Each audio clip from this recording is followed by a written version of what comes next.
आज यात्री जो इंतजार कर रहे हैं अपनी फ्लाइट का, वो पानी पीकर पेट भर रहा है कि कहीं 250 रुपए की चाय और 350 रुपए का समोसा ना खरीदना पड़ जाए। सरकार ने कहा कि मालदीव्स मत जाओ, लक्षद्वीप जाओ छुट्टी मनाने। मैं आपको आज का रेट बता रहा हूं सर, अगर आज मुझे दिल्ली से मालदीव जाना हो तो 17,000 रुपए की फ्लाइट है, लेकिन दिल्ली से लक्षद्वीप जाना हो तो 25,000 रुपए की फ्लाइट है सर। तो बताइए हम मालदीव जाएं कि लक्षद्वीप जाएं? सर सरकार लाई एक स्कीम जिसका नाम था उड़ान, जिसका फुल फॉर्म है उड़े देश का आम नागरिक। ना फ्लाइट के उड़ने के ऑप्शन है, ना अफोर्डेबल टिकट है, ना फ्लाइट सही समय पर चलती है, तो कहां उड़े, कैसे उड़े? वादा था कि हवाई चप्पल वालों को हवाई जहाज की सैर कराई जाएगी। आलम यह है सर, बाटा कंपनी का जूता पहनने वाला भी आज हवाई जहाज की टिकट नहीं खरीद पा रहा है। महंगी टिकट के बाद भी यात्रा की कोई गारंटी नहीं, आपका सामान चाहे टूटे चाहे फूटे कोई वारंटी नहीं। एक साधारण सी पानी की बोतल जो 20 रुपए की बाजार में मिलती है, वो एयरपोर्ट के भीतर जाकर फूड आउटलेट पे 100 रुपए की मिलती है। सर हमें इस देश में एयर यात्रा को लग्जरी ट्रैवल नहीं बताना सर, आम ट्रैवल बनाना है, जैसे कि ट्रेन का है। इस देश में जहाज में उड़ना और जहाज में उड़ के अपनी मंजिल तक पहुंचना आज भी इस देश की बहुत बड़ी आबादी के लिए एक सपना है। अगर ट्रैवल की रफ्तार बढ़ेगी तभी इस देश की रफ्तार बढ़ेगी। बस अड्डों से बदतर हालत, बदतर व्यवस्था देश के एयरपोर्ट्स पर है सर। सर आज एयरपोर्ट्स पर खाना इतना महंगा है, बाजार के मुकाबले 2 गुना 3 गुना दाम है। कब तक आम आदमी मरता रहेगा एयरपोर्ट की छत गिरने की चोट से? जनता की मुश्किलें तो पल भर में मिट जाएं अगर सरकार को फुर्सत मिल जाए चुनाव या वोट से।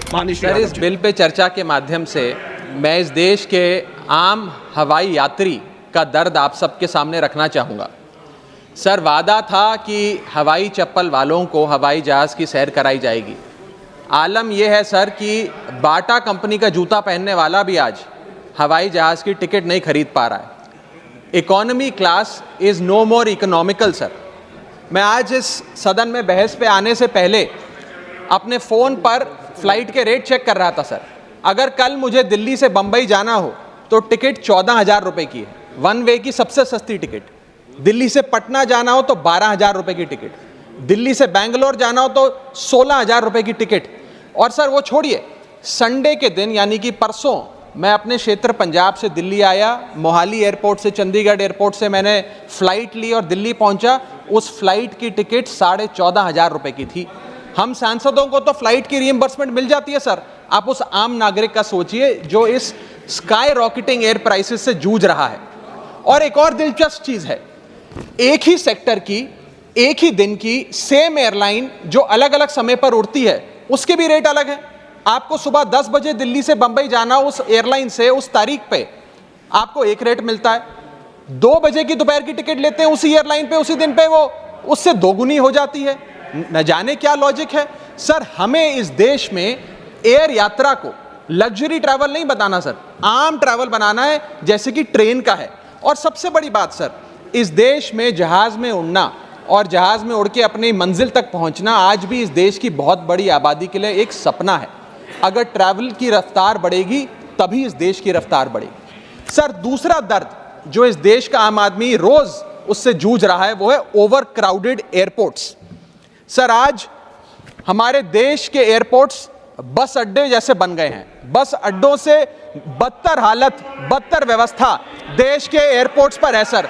सर टर्मिनल 1 चले जाइए दिल्ली के, टर्मिनल 2 चले जाइए दिल्ली के, आप हालात देखिए। सिक्योरिटी लाइन से लेकर चेक इन लाइन तक लोग लाइनों में खड़े हैं और लाइनों में खड़े हैं और उसके बाद उनकी फ्लाइट भी इस चक्कर में मिस हो जाती है। एक मुसाफिर सही समय पर फ्लाइट नहीं पकड़ पा रहा क्योंकि वो बेचारा चेक इन और सिक्योरिटी लाइन में ही फंसा रहता है। इतने ओवर क्राउडेड एयरपोर्ट्स आज हमारे देश के बन चुके हैं। सर आज यात्री का तीसरा दर्द,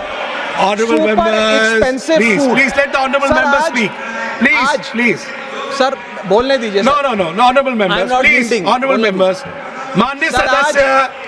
सदस्य मेरा समय जा रहा है। सर आज एयरपोर्ट्स पर खाना इतना महंगा है, बाजार के मुकाबले 2 गुना 3 गुना दाम है। एक साधारण सी पानी की बोतल जो 20 रुपए की बाजार में मिलती है, वो एयरपोर्ट के भीतर जाकर फूड आउटलेट पे 100 रुपए की मिलती है। आज यात्री जो इंतजार कर रहे हैं अपनी फ्लाइट का, वो पानी पीकर पेट भर रहा है कि कहीं 250 रुपए की चाय और 350 रुपए का समोसा ना खरीदना पड़ जाए। बताइए सर, एक आम आदमी एयरपोर्ट पर अपने जहाज का इंतजार करते हुए क्या एक चाय नहीं पी सकता? क्या इस पर कोई रेगुलेशन नहीं होना चाहिए? क्या कोई अफोर्डेबल कैंटीन का मैकेनिज्म नहीं होना चाहिए? चौथा दर्द जो आज इस देश के आम यात्री को सर सहन करना पड़ रहा है वो है पुअर कनेक्टिविटी। आज इस देश के कई टूरिज्म स्पॉट्स पे, कई फेमस शहरों तक जहाज की यात्रा नहीं पहुंचती, फ्लाइट्स नहीं पहुंचती, एयरपोर्ट नहीं पहुंचती। कई शहर, अधिकतर शहर ऐसे हैं जहां पर एयरपोर्ट्स नहीं हैं।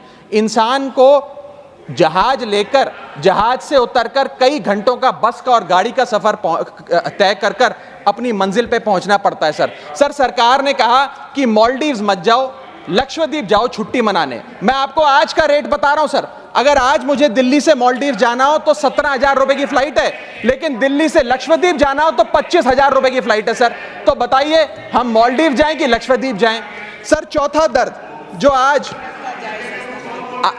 पांचवा दर्द जो आज एक आम यात्री को महसूस करना पड़ रहा है वो है sir flight cancellation and delays. Sir एक आम नागरिक अपनी मंजिल पे, अपनी डेस्टिनेशन पे पहुंचने के लिए, जल्द पहुंचने के लिए कभी कभार ट्रेन यात्रा या बस या गाड़ी की यात्रा नहीं करता, वो महंगी टिकट खरीदता है। महंगी टिकट खरीद के अपनी मंजिल पे समय पे पहुंचना चाहता है। और कुछ ऐसे भी लोग हैं जो आर्थिक तौर पे सक्षम नहीं हैं, लेकिन आपातकालीन परिस्थितियों में, इमरजेंसी सिचुएशन में वो भी महंगी जहाज की टिकट खरीदकर जहाज की यात्रा करना चाहते हैं, अपनी मंजिल पे पहुंचना चाहते हैं। लेकिन क्या वो अपनी मंजिल पे समय पर पहुंच जा रहे हैं? निर्धारित समय से 3 से 4 घंटे लेट आज जहाज चलते हैं। और खास तौर पे छोटे शहरों के जो एयरपोर्ट्स हैं वहां पर तो मैक्सिमम डिलेज देखे गए हैं सर 1 केजी अगर एक्सेस बैगेज हो जाए तो फ्लाइट आपसे हजारों रुपए का किराया वसूलती है, लेकिन कई घंटों के डिले के लिए क्या फ्लाइट हमें कॉम्पनसेट करती है? मैं आज माननीय मंत्री जी को कहना चाहूंगा कि कुछ ऐसा मैकेनिज्म बनाए कि हर घंटे के फ्लाइट के डिले के लिए एयरलाइन आम यात्री को कॉम्पनसेट करे, उसकी जेब में पैसा डाले। इसी के साथ साथ हर महीने एक चार्ट जारी होना चाहिए कि किस सेक्टर की कौन सी एयरलाइन ने कितने घंटे का डिले, किस सेक्टर की कौन सी एयरलाइन ने कितने घंटे का डिले यात्रियों को दिया। और इसी के साथ साथ सर छठा दर्द जो आज के भारत देश के आम यात्री को महसूस करना पड़ रहा है सर वो है लैक ऑफ अफोर्डेबल ऑप्शंस। जो अभी मेरे साथी भी बात कर रहे थे कि इस देश में 90% एयर ट्रैवल 2 एयरलाइंस के पास है, 90% मार्केट शेयर 2 एयरलाइंस के पास है। यानी कि एक हमने कार्टेल क्रिएट कर दिया, डुओपोली क्रिएट कर दी, यानी कि वो मन चाहे दाम पे मन चाहे सर्विसेज देंगे, क्योंकि कोई कंपटीशन ही नहीं है, कोई प्रतिस्पर्धा नहीं है। Point of order. I'll have to take a point of order. One second. Bharat सरकार Point of order. Yes. न जाने सर, मैं तो एयरलाइन का बोल रहा हूं तो भी पेट में दर्द हो रहा है। Point of order. Please. 238A 238A. कोई सदस्य किसी अन्य सदस्य या लोकसभा के किसी सदस्य के विरुद्ध मानहानि कारक या अपराध में फंसाने वाले स्वरूप का कोई आरोप नहीं लगाएगा जब तक कि आरोप लगाने वाले सदस्य ने सभापति को संबंधित मंत्री को भी इसकी पूर्व सूचना न दी हो, ताकि मंत्री उत्तर दिए जाने के प्रयोजन के लिए इस विषय की जांच कर सके। Honorable member, there is no defamatory here. No defamation has been. Nasir Hussain जी ने जो बोला मैं उसके ऊपर कर रहा हूं। That of course that has been taken into consideration. एक मिनट, इनका नहीं है। मैं मुझे पूरा करने दिए सर। परंतु सभापति किसी समय किसी सदस्य को ऐसा आरोप लगाने से मना कर सकेगा ठीक है, यदि उसकी राय में ऐसा आरोप राज्यसभा की गरिमा को घटाने वाला हो या उस आरोप को लगाने वाले Thank you, Jamna साहब। Thank you, honorable member. Thank you. Please continue.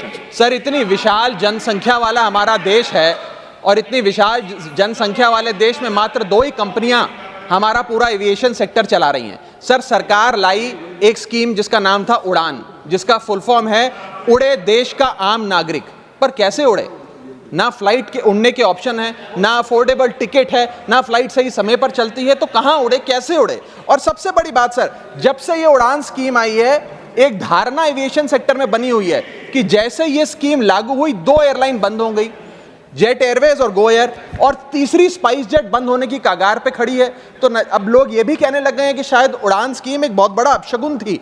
और इसी के चलते आज हमारा देश का आम नागरिक प्लेन से वापस ट्रेन पे जा रहा है। सर मेरा 7वां दर्द बैगेज चार्जेस और बैगेज डिलेज। सर अगर आपका 1 केजी बैगेज ओवरवेट हो जाए तो हजारों रुपए एयरलाइन आपसे एक्सेस बैगेज के चार्जेस वसूल लेती है। यहां तक कि कुछ लोग अब अपना सामान एयरपोर्ट पर फेंक के चले जाते हैं बिकॉज उनके सामान में पड़ी वस्तुएं इतनी महंगी नहीं है जितना बैगेज चार्जेस एयरलाइन ले लेती हैं। और बैगेज के डिलेज देखिए सर, लंबा आपको इंतजार बैगेज बेल्ट पे करना पड़ता है कि कब हमारा बैग आएगा। जब स्क्रीन पर देखते हैं तो स्क्रीन पर लिखा आता है बैगेज ऑन बेल्ट, लेकिन बैगेज ऑन बेल्ट नहीं होता, सिर्फ 2-3 बिजनेस क्लास पैसेंजर्स का बैग आता है और न जाने कितने मिनट एक आम नागरिक को इंतजार करना पड़ता है इस एक्सेस डिले के लिए, या इसको एक स्टैंडर्डाइज करने के लिए कोई प्रोसीजर सरकार को बनाना चाहिए। सर मेरा आठवां दर्द मैं समाप्त कर रहा हूं सर, आठवां दर्द, heavy car parking charges eight airport. Sir आज आप एयरपोर्ट्स पर पार्किंग का ठेका किसी एक कंपनी को दे देते हैं और वो मनचाहे दाम वसूलती है। खास तौर पे छोटे एयरपोर्ट्स पे 200-250 रुपए प्रति घंटे की कार पार्किंग चार्जेस देनी पड़ते हैं। आज आप दिल्ली के एयरपोर्ट चले जाइए, 220 रुपए प्रति घंटा गाड़ी का चार्ज लगता है, और अगर आपने कोई कैब टैक्सी बुक कर ली तो उसका भी मोटा बिल आता है, क्योंकि वो टैक्सी वाला भी expensive car parking charges, airport charges अपने बिल में जोड़कर आपको देता है। सर ये था दर्द फ्लाइट में चढ़ने से लेकर फ्लाइट में उतरने का। मैं अंत में चार पंक्तियां सुनाकर अपनी वाणी को विराम दूंगा, और आज इस देश के आम नागरिक, आम यात्री का दर्द इन पंक्तियों में आप तक पहुंचाने की कोशिश करूंगा। कहीं है लंबी लाइनें, कहीं चेक इन से पहले काउंटर बंद, कहीं स्लो चल रहा है सर्वर, कहीं इंटरनेट है मंद। महंगी टिकट के बाद भी यात्रा की कोई गारंटी नहीं, आपका सामान चाहे टूटे चाहे फूटे कोई वारंटी नहीं।